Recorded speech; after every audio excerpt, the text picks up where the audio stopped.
James? And we told you earlier about Bay Area school districts' plans for buses this year. With poor air circulation, no room to social distance, health officials worry that buses are just a perfect place for COVID-19 to spread. Now, reporter Chris Conti explains the big stumbling block for districts trying to follow those CDC guidelines.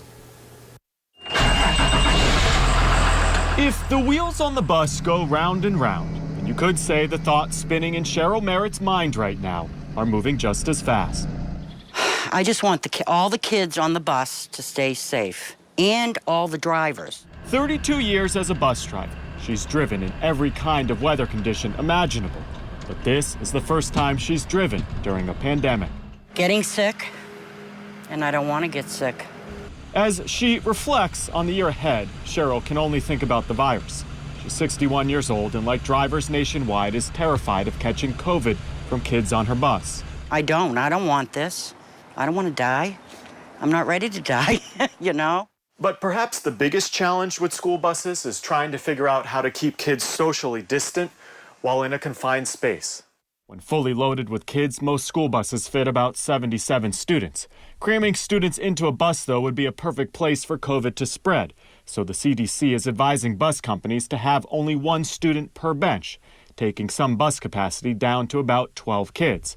Meaning school districts would need to run double or triple the number of trips each day just to pick every child up. I just can't imagine how we can do it.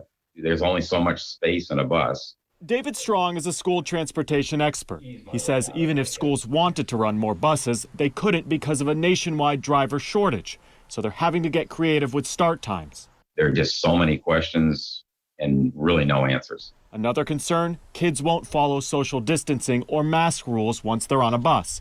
As a result, many districts are adding bus monitors to routes. And in an effort to help with air circulation, some states are requiring bus windows be open year-round. It doesn't really matter what you're going to do with kids once you get them to school. You have to get them there first.